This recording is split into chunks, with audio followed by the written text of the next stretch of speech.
This is NEGOTIATEx TV. Hello and welcome to the NEGOTIATEx podcast. I'm your co-host and co-founder, Nolan Martin. And with me is my good friend, co-host, co-founder, Aram Denesian. Aram, do you want to kick it off for today? I will. Folks, today we're joined by Dr. Clare Fowler, Executive Vice President of Mediate.com. She received her doctorate on designing dispute resolution systems for small businesses from Pepperdine University Graduate School of Education and Organizational Leadership, and her Master's of Dispute Resolution from the Strauss Institute for Dispute Resolution at the Pepperdine University School of Law. Dr. Fowler serves as Managing Editor at Mediate.com and as Director of Caseload Manager. She teaches at Pepperdine Dispute Resolution Department and University of Oregon. Clare mediates and trains, focusing on workplace disputes. Dr. Fowler's dissertation was a phenomenological study of workplace disputes. Her recent book, Rising Above Office Conflict, a lighthearted guide for the heavy-hearted employee, builds upon her 20 years of experience by bringing practical tools for resolving conflict into the hands of employees in an enjoyable and applied manner. She lives with her family, her needy dog, and her coffee maker on an old Christmas tree farm.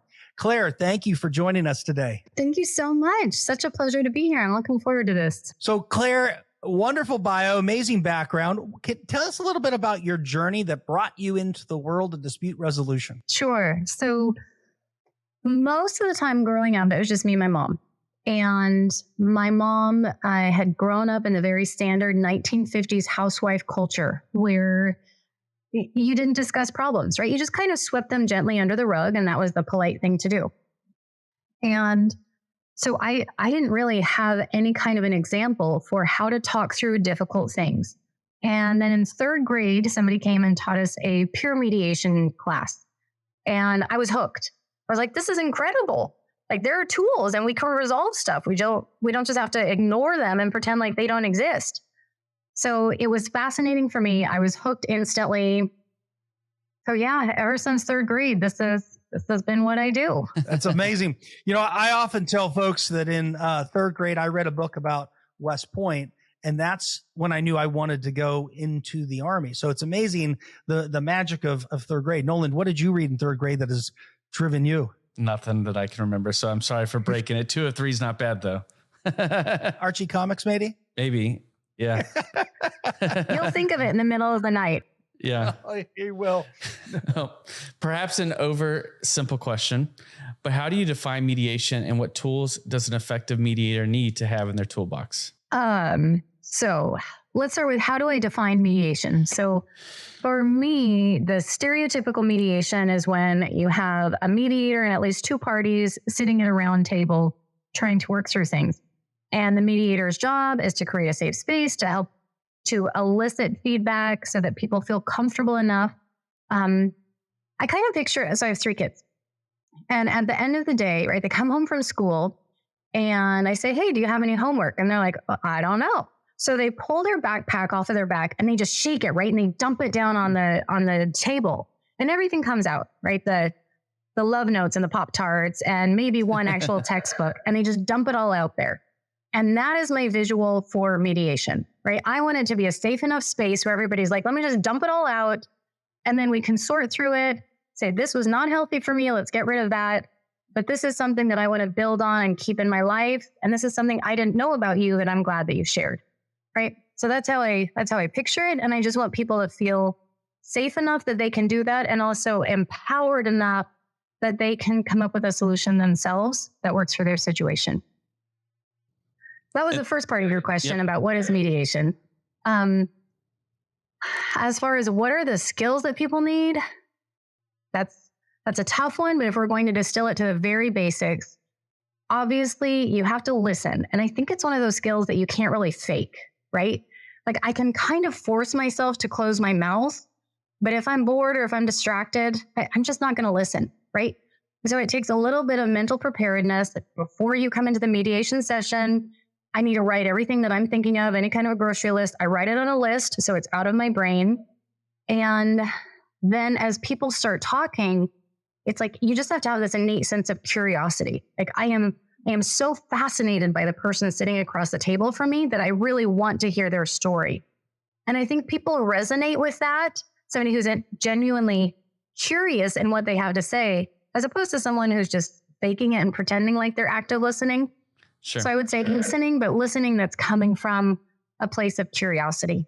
If I can build on the example you used, the kids dumping all the everything out of their backpack. Yeah. It has to be, I mean, what you described, some level of comfort with mess and chaos. Yes. Yes. and that's true. There's when everybody dumps all the stuff on the table, there's always this moment where I feel like I should have popcorn, right? I'm sitting and watching this fascinating show. Like, I have no idea how this is going to end. This is great.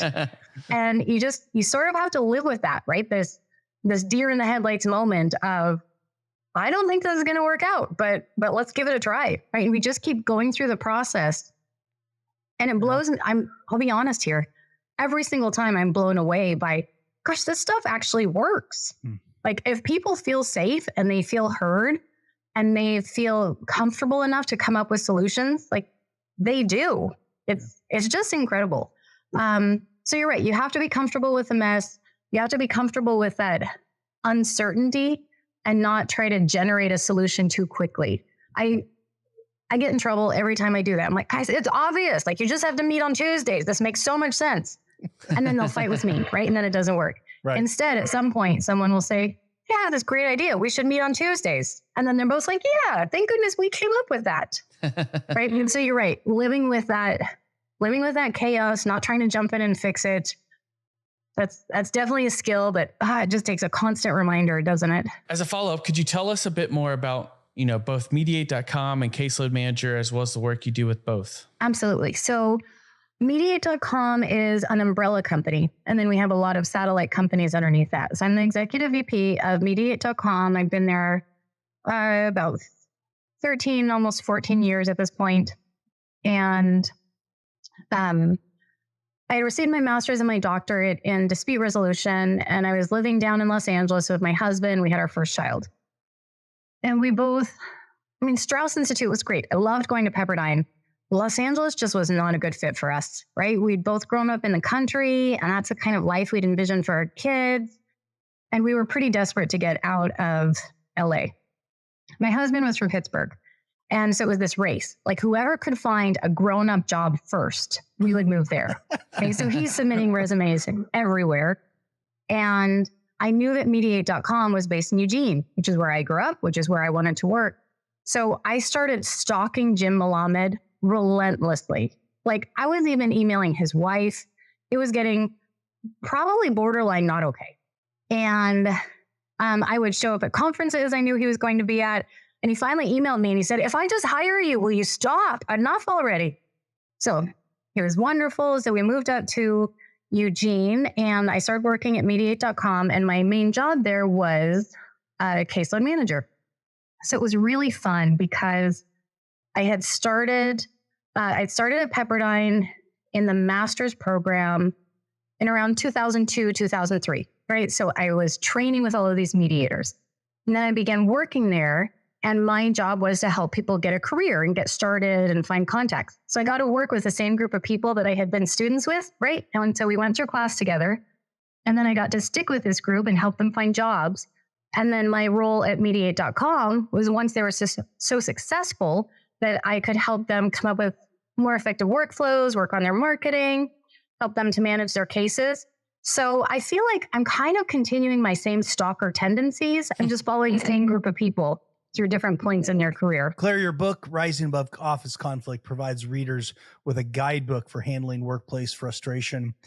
Statistically, how big of a problem is this? And why is it that conflict is prevalent in our professional environment? Yeah, it's a really good question.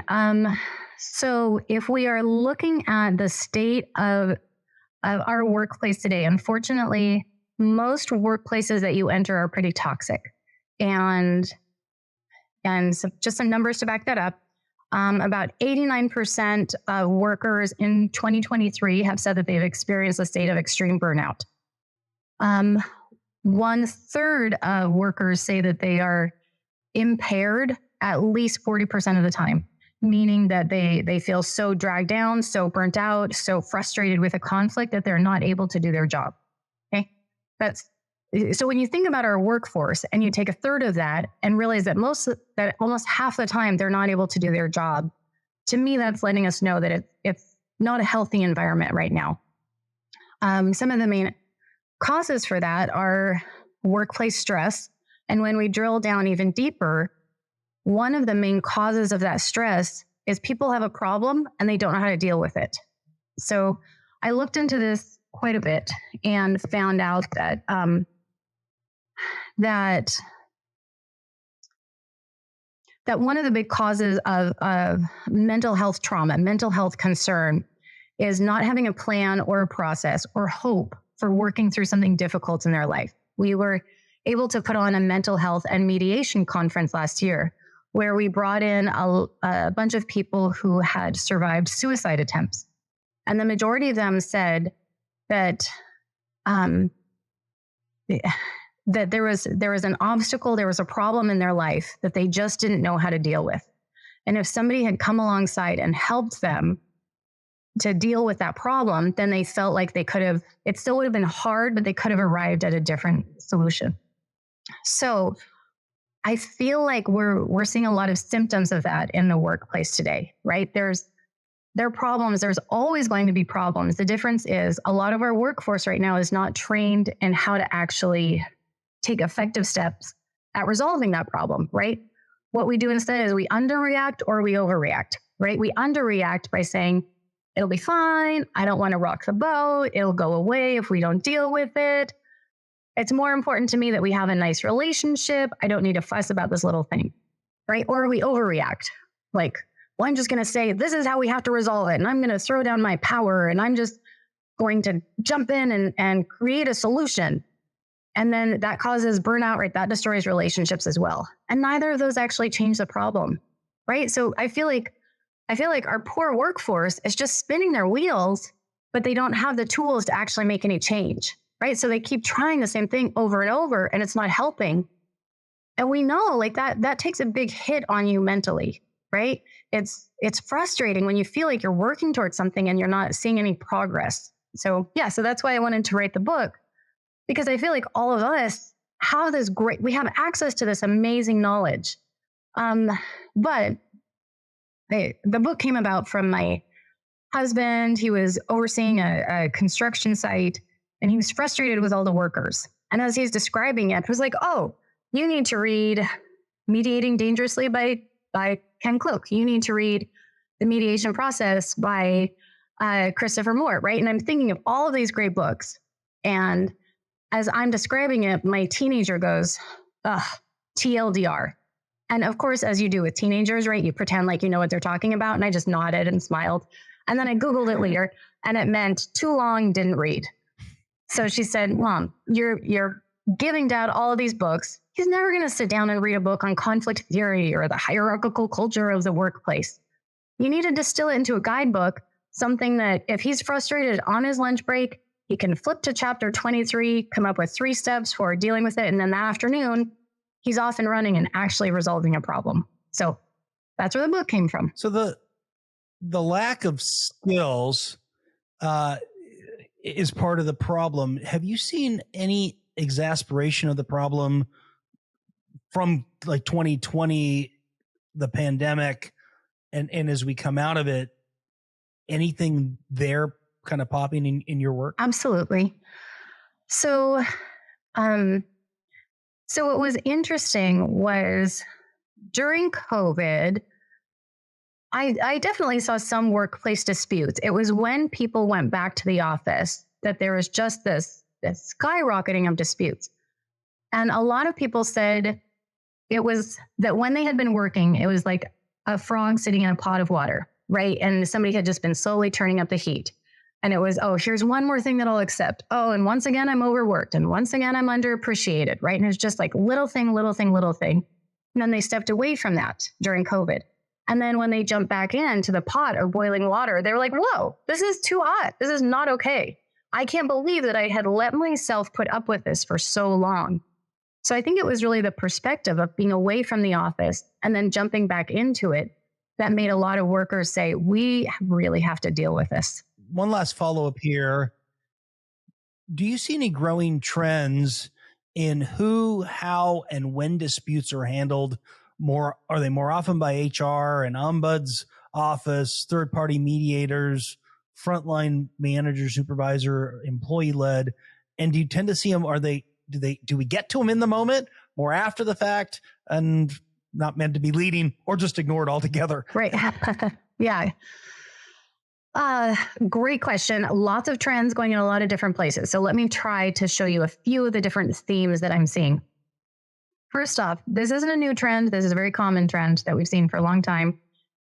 When most people have an issue, what they do, like let's say I have a concern with a coworker and Nolan is my HR person. Then I walk into Nolan's room and I slam the door shut and I say, "Oh, you are not going to believe what they did this time." And I just vent, right? And Nolan might give me some great advice. And I have now de-escalated and calmed down. I feel validated, but I haven't actually addressed the issue with my coworker, right? So nothing has changed. So the next day when the same thing happens, I know that to feel better, I need to go back to my HR person and have them listen and make me feel better.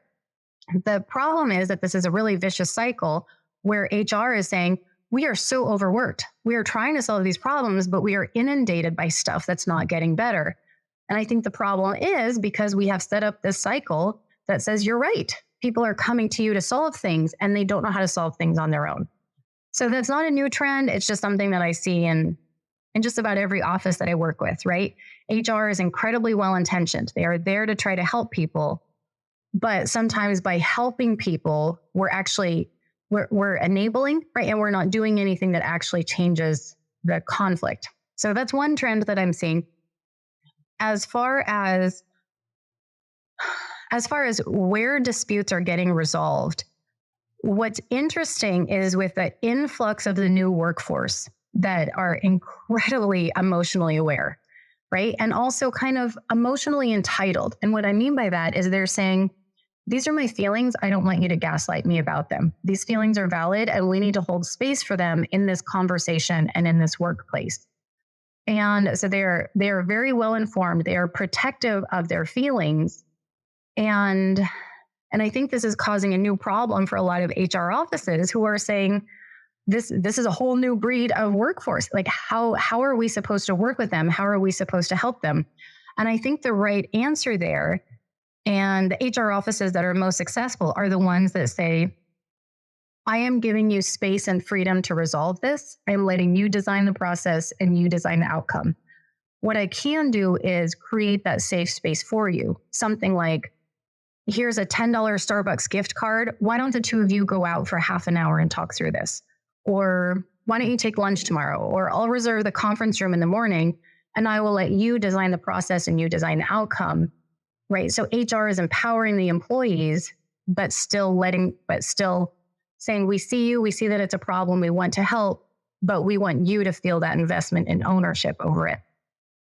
So I'm seeing a lot more of that, where HR is realizing that they're overworked, they can't solve everything.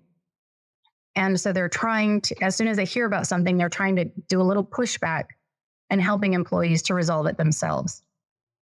Another trend that I'm seeing that I think is so cool is I'm seeing a lot of external ombuds offices. So these are ombuds that aren't necessarily connected with like a university or an organization. They're an ombuddy and they're just a friend of a business that comes in and they get to know them and they establish some good relationships and then they're just on retainer. So whenever there is an issue, they come and they check in and they can resolve that specific dispute and then back out, right? So this makes it a very confidential process where it doesn't feel like they're under the umbrella of that organization, but the ombuds is removed. So I love this. I'm really excited to see where this goes, but Interesting. I have met a lot of ombuds just this year that quit their job connected with an organization and instead they're starting their own external ombuds consulting company. Yeah, which is cool. Is workplace conflict simply inevitable, or are there things leaders can do to prevent conflict from occurring or reoccurring?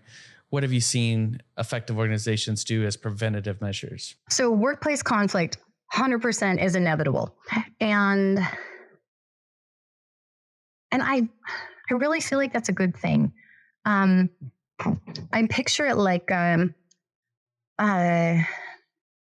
have you ever been around those people where it felt like there was no conflict, but they also didn't bring things up, right? Things never deepened. Right. And it sort of felt to me like those were two flat pieces of paper. But if something happened, there was nothing holding them together. As opposed to an office that has gone through it together, right? We have been through the trenches. It has gotten nasty. We have pushed and pulled on each other. But because of that, like when I pushed, you respected me and you listened and I felt accepted. And when you pushed, I listened and we figured out how our strengths and our weaknesses interlock. So now you have two people that are like two puzzle pieces, right? And that is a very, very strong relationship. If there's no conflict, I think it's hard to deepen a relationship. I think you really need those misunderstandings so that I know, oh, that's your boundary. Now I know if I go farther than this, I'm stepping on your toes, right? And I need you to come right up to my boundaries as well so you can understand where my lanes are. So absolutely, conflict is inevitable. And I think it's such a healthy part of an office, right? It says that we're growing and we're pushing and we're intersecting with each other, but it doesn't have to escalate, right? That's really the problem, is that people just don't know how to talk through it. So this is where the book comes in. This is where some basic principles of just teaching people how to articulate in a little healthier way. So most of my trainings just involve, hey, you've been talking up here at a position level, right? Kind of that Willy Wonka, Veruca de Sol that's like, but daddy, I want to Oompa Loompa now, right? That's how most of our conversations are, right? Where it's just, this is my position and you better give it to me. You better give me that raise, or you better have that project done by Monday at 9, which is so unhealthy, right? So instead, I just train people, pause, take a breath, drop down a level, and let's communicate from interests. Let's say, hey, we have that huge client meeting next Monday at 9. I think it'd be fantastic if you could have that project to me by 8 so I could have time to review it so I look like I know what I'm talking about, right? That's an interest level. And absolutely, now I'm on board and I'm invested in your interests. And that conflicts are inevitable, but this prevents the escalation of conflicts. Beautiful advice and coaching. And we're going to get in your book in just one more question, which is full of some great counsel. Have you ever been part of a mediation that failed? And what did you learn from that experience that translates into some of the stuff we're going to get into in just a moment? Now, I'm going to give you a second just to think about that, because typically we don't ask that question around failure until later on in the episode. So we've warmed you up and now made it very, very, very easy to answer that. So, but I knew you could take this one early on, Claire. So have you ever had a mediation failure? Absolutely. There are a couple times that didn't really fail. So let me start with the easy ones. As an example, this Tuesday meeting was a very realistic mediation where I was getting frustrated. I was meeting with a whole department and it had just been going on all day long. I was getting tired and the answer is so obvious. Like, we all just needed to meet on Tuesdays. That's when the departments were together, easy share of information. So I was like, look, it just seems like you all should meet on Tuesdays. Does that work? How about I'll just write that into the agreement and then we're done. It fizzled within a week because there was no buy-in. They were frustrated with me. They were still mad at everybody else. There had been no ownership of it. All right, so then I had to come back for another whole day so that we could arrive at them saying, let's meet on Tuesdays. So it was a big reminder for me about how important it is for the mediator to just leave herself on the shelf, right? As much as I want to put my advice and my ideas in, it's not my outcome. So, right, just as a reminder, you've got to be quiet. As far as one that's actually failed, though, I think the first time that's happened so far, the only time was this year. And it was a fascinating, eye-opening experience. I'd sort of gotten into this rhythm, right? People call me, great, I jump in, I start mediating. And I had let go of some of those basic skills that we all learn when we take our initial training. So I hadn't done my due diligence, right? I hadn't met with people beforehand. I hadn't asked leadership what had happened before I had gotten there. So I meet with all of these people, right? We spend a half an hour with each one of them. So there were about 10 people at this point that I had met with, and had a really great understanding of the conflict. We developed this 3-day agenda that we were going to go through together. And we all knew like who had been involved in this, what the main issue was. We were talking through it. And then out of nowhere, I get this email blast that says, we feel like by including our names on the agenda, you have betrayed our trust and our confidentiality. And we are recommending to the organization that they never work with you again. I was like, I don't understand. This was a meeting with all of us in person. Like we all knew who was going to be there. We knew who was involved in a conflict. And so I was really racking my brain. So I was thinking, well, I could just apologize, but I don't really know what I'm apologizing for. So that feels kind of hollow. So I asked a few times to meet. And then the person who had sent the email ended up blocking me so that I couldn't even email her again. And I reached out to the manager. I said, look, I have done something wrong. I would love to understand, apologize if I have to, but I just want to understand what happened here. And he said, yeah, she is really mad at you. He said, I think we'd better just let that die down. Okay. So 6 months go by, right? And it's frustrating. And it's just kind of sitting in my stomach. Finally, the manager reaches back out to me and he said, okay, I think I figured this out. In the background, somebody was filing a harassment suit against her. She was so afraid that we were going to have a mediation where there was going to be this open flow of communication and that information would have come out in the mediation. So she was doing everything she could to cancel it. And so I don't know. I don't know if there's any way that I could have progressed differently. I think she would have found something that I did wrong, right? No matter what I had tried, I think she would have found some way to sabotage the mediation. So that was difficult, but it was a really good eye-opening experience to remind myself, hey, Claire, no matter how good you think you are or how strong of a connection you think you have with the employees, you still have to ask them those background questions. Like, what's going on? Do you still actually want to mediate? What is your end result here? Yeah. So, right. Constant learning. Yeah. Thanks for sharing that. Want to get into your book now. Give listeners just a taste. Okay. I'm using that word intentionally because I got a follow-up question after. So, but you describe different personalities and you give them names like Inappropriate Ivan and Chatty Kathy, probably people we can relate to. Right. And in total, you describe 20 possible coworkers that'll certainly resonate with listeners. I'm wondering if you could share a little bit from the book, about some common personalities and both the unique strategies that you take for dealing with different individuals and maybe just some universal general approaches too. Sure. So,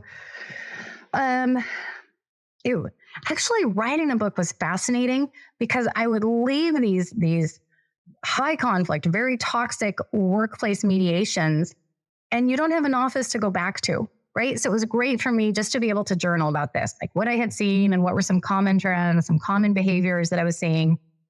So you're right. There's the honey badger, the Hulk, busier than thou, micromanager, busier than thou. That was really describing myself. It was hard writing these. Like there were so many things where I was like, I relate to that one. I do that one, don't I? And so it was actually a great experience being able to write this. Editing was hard, I'll be honest. I hated having to go back and edit everything that I wrote, but whatever, it was good. So the majority of the book is just describing these behaviors and then giving people just a quick set of tips so that they can turn to that section and say, hey, here's why they're behaving this way. Like a passive aggressive, they're having a flight response. They're considered a soft negotiator. Here's what that means. Here's 3 characteristics so you can identify if it's passive aggressive behavior. And here's how we can deal with that behavior. So let me give you an example. Let's say that you have a Hulk in the office and you have a people pleaser. Okay. So you have someone who's a very probably overreacting type of a personality and a people pleaser that says, well, I don't need to bring it up. Right. Don't let it rock the boat. And let's say that these two are trying to figure out a, gosh, I just ran into this one a few weeks ago. It was an office where there was a Hulk and there was a people pleaser, and they had to figure out the hiring process within the next few weeks. And it became so heated, right? The Hulk was getting so frustrated that the people pleaser ended up getting a TRO, right? A temporary restraining order on her manager. So from then on, they could only communicate via email because she would not be in the same space with her. It was that heated. So what that usually looks like is you have the Hulk, and I call this the thunder turtle syndrome. So you have the Hulk who's like, I just need to get this message across, right? I just need to connect with you. I just need you to understand. And the louder that they get, what does the turtle do, right? Turtle's like, danger, Will Robinson, right? And they just continue to withdraw and hide within their shell. And as they withdraw, what does this person do? They're like, oh, I need to be louder to get through, right? And so the louder they get, the more this one withdraws, and it creates that thunder turtle syndrome. But what I love about both of these personalities is that the trick for working with them, the trick for breaking the cycle, is just listening, right? Because the second a thunderer feels heard, they don't have to yell anymore, right? Then they can notch it down a little bit and just have a peaceful conversation. And the second the turtle feels safe and feels heard and feels validated, then they can come out of their shell and they can have a conversation, right? So it's such basic stuff that I feel like we have forgotten, that it's just how to listen to each other and how to talk in a way where people can hear you. Love it. And we're going to leave it there because we're going to encourage folks to pick up the book and study some of the other personality types and strategies for managing those. Hey everyone, Nolan here. I have to jump in today's podcast for part A of the show. Be sure to rate, review, and subscribe to the NEGOTIATEx podcast if you haven't already. And also join us next week for part B of this awesome interview. Hey, thanks for checking out this video on NEGOTIATEx TV. If you found any value at all, please hit the subscribe button, hit the notification icon if you want to be notified of future videos. And then we also have a couple videos over here that you might be interested in checking out. If you and your small business, your team are looking to get negotiations or leadership training, then you can head over to NEGOTIATEx.com and learn more about the coaching services we offer. Thanks, and I'll see you over in the next video.